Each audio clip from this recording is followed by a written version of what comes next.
Ini kalau memang mau ternak bebek. Yang satu, kita senang dulu mas sama peliharaan itu.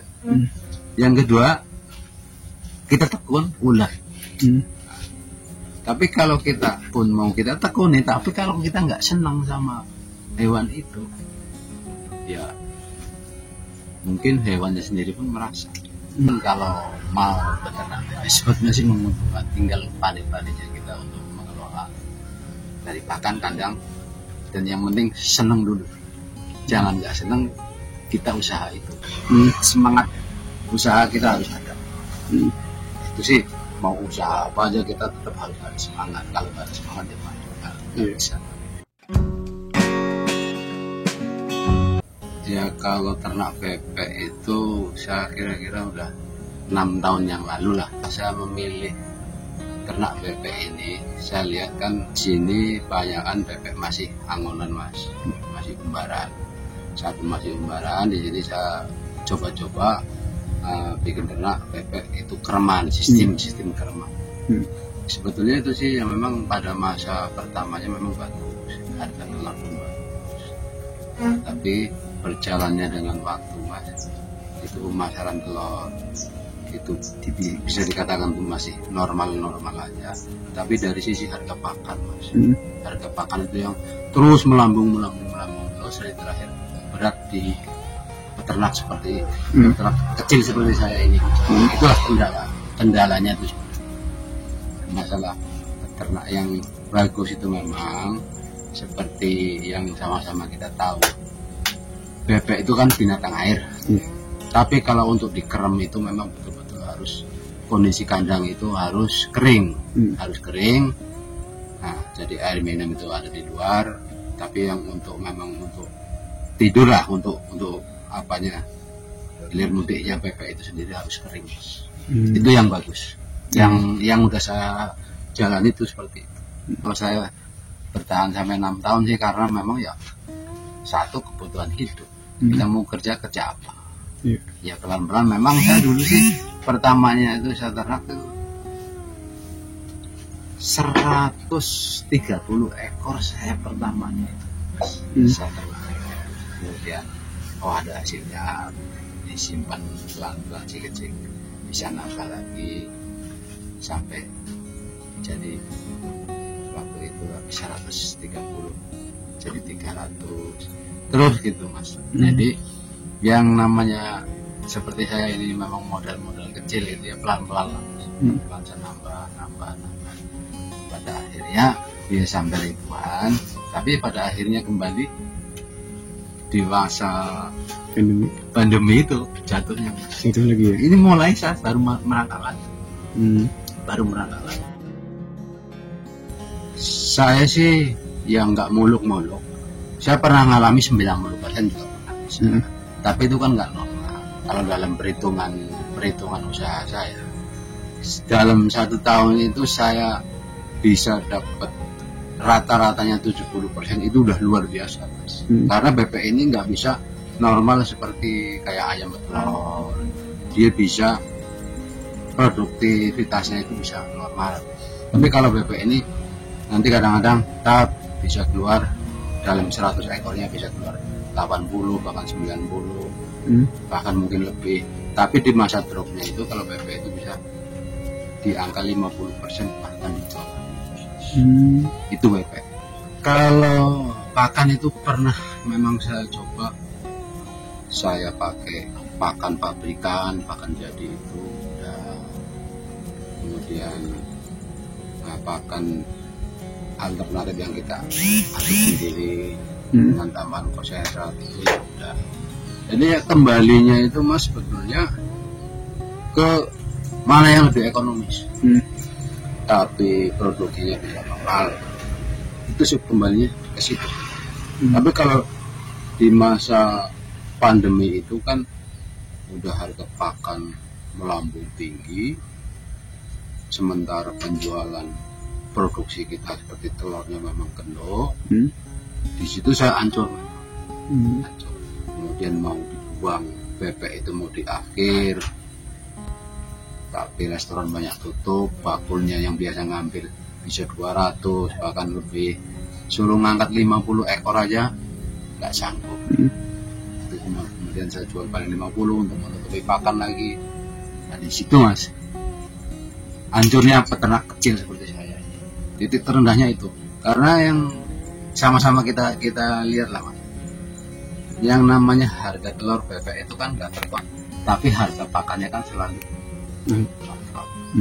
tapi kalau telur bebek ini enggak, apalagi yang namanya lagi musim panen raya, mungkin yang sistem angonan itu nelor, rata-rata nelor, kemudian harga jualnya kurang, dia pikir mungkin nggak ngasih makan telur, kadang sampai di harga titik 1.200, 1.300 dijual. Jadi seperti saya ini yang ternak kandangan ini kan hancur mas kalau mau gitu. Mau nggak mau kan istilahnya ngimbangi harga itu. Cuman untungnya kalau juragan telurnya itu kadang-kadang kita tahu, oh ini bebek kerman, masih dibayar di atas harga telur angonan. Itu kalau juragannya yang tahu. Sementara kalau harga pakan sampai saat seperti yang sekarang ini, itu harus dalam 100 itu harus untuk menutupi pakan itu 60 per hari. Luar biasa begitu. Makanya di situ kalau bisa perhitungan saya kembali yang saya bilang tadi, dalam 1 tahun rata-rata bisa 70%, itu udah bagus. Saya kasih pakan tambahan hanya hijauan aja mas.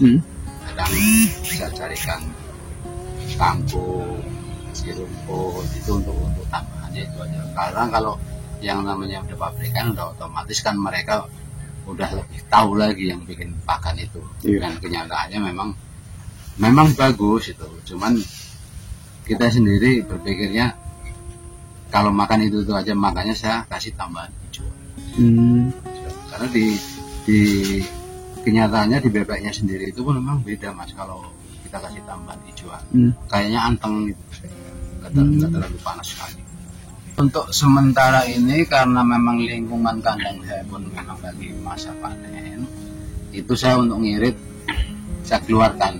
Dan kebetulan ini saya lagi kebanyakan itu mau bikin apa baru lagi lah, remaja lagi lah. Jadi bikin merian lagi, bikin pakalan lagi untuk persiapan nanti untuk isi kandang lagi. Karena kemarin di waktu pandemi itu banyak saya keluarkan, nggak tahan lagi.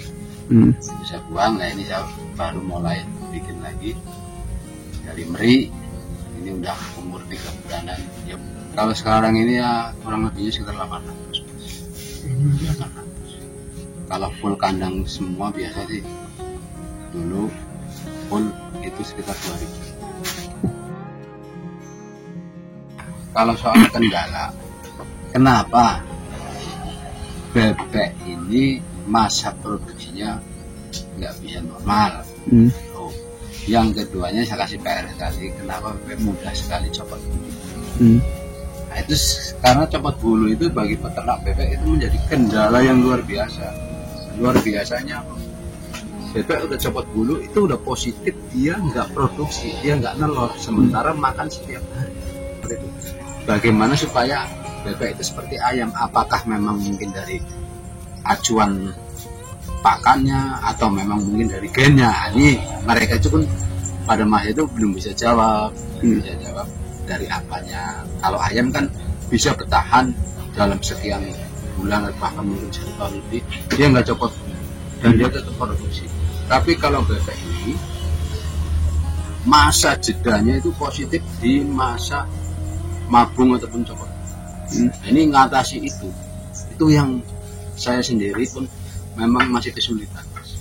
Kesulitannya satu, bebek kendala apabila memang dari komposisi pakannya berubah sedikit aja bisa hilang telur, bisa cepat bulu.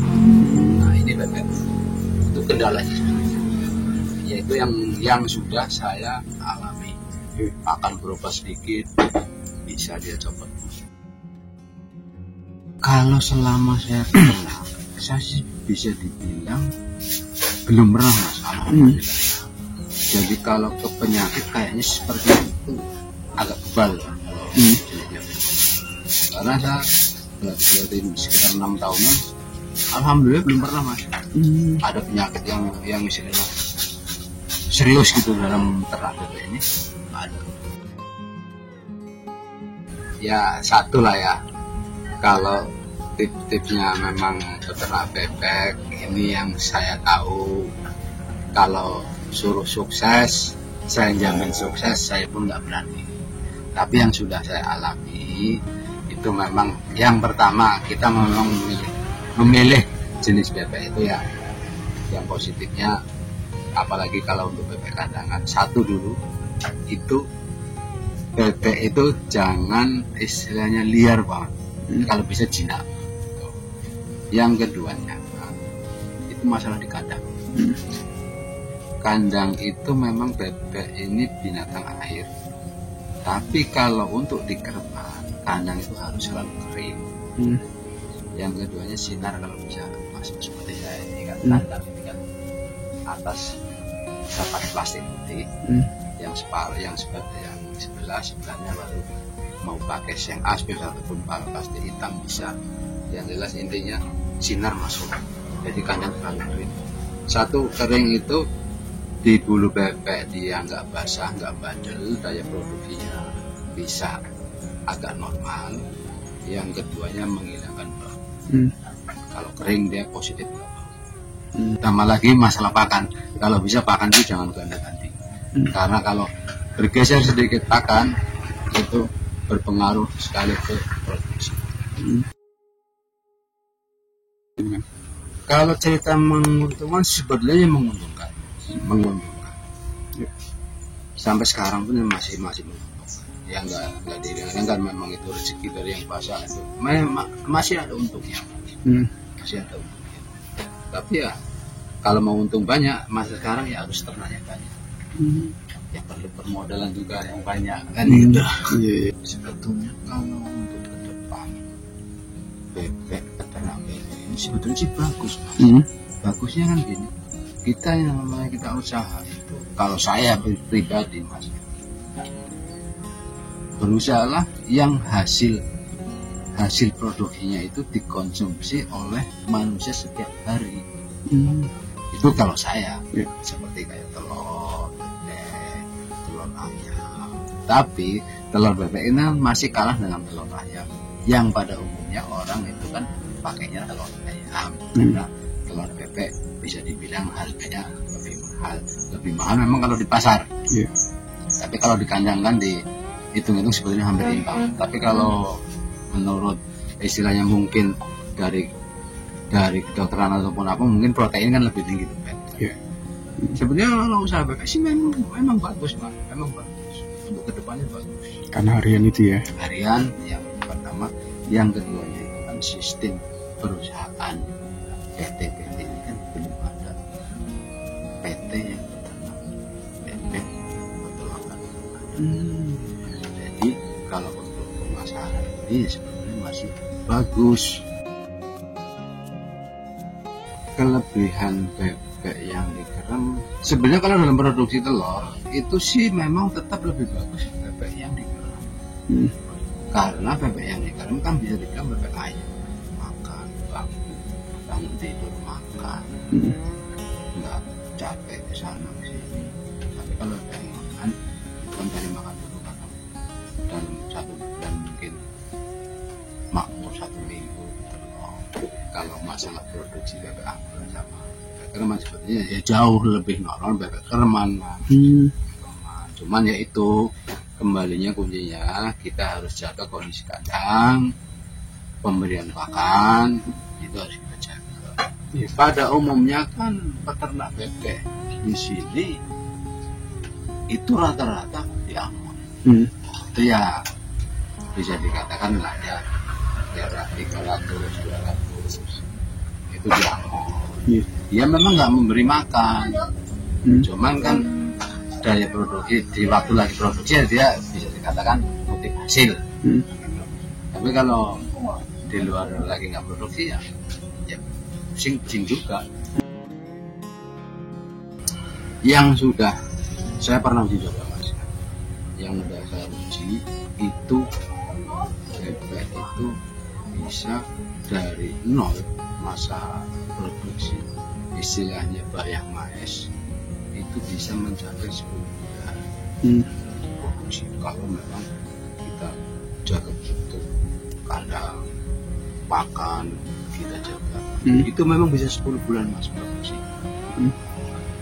Habis 10 bulan produksi, itu kemudian copot bulu, mabung.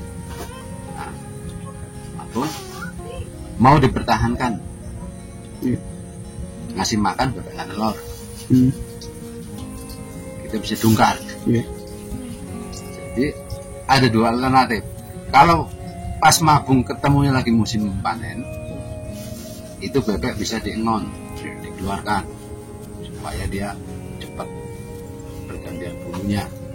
Tapi kalau pada masa mabung itu memang nggak ada wilayah yang panen, ya kalau saran saya lebih bagus dijual. Mulai bisa bertelur umur 6 bulan. Berarti 6 ditambah 10 bulan, sekitar 16 bulan. Itu udah rontok. Rontok bulu itu mas. Itu yang sudah itu hampir mencapai 2 bulan baru masa produksi lagi. Saya sih pernah udah copot bulu gitu. Saya pertahankan, kebetulan di sini lingkungan kandang sini panen, pas copot saya keluarkan. Nah, habis panen, masa panen, orang panen makanan sawah udah nggak ada, itu bulu udah potong semua, udah mulai telur lagi. Itu kemudian saya kandangkan, normal dia bertelur lagi. Itu bisa dibilang telur tahap keduanya itu ketahanannya hanya 6. Berarti 6 tambah 2, 8 tambah 16, 24 tahun. 2 tahun ya. Harapannya ya agak dilirik lah masalah peternak bebek. Karena dengan harga pakannya, dengan harga telurnya coba dinormalkan seperti kayak telur ayam kan, harga telur sekian. Dan telur bebek kan belum pernah ada.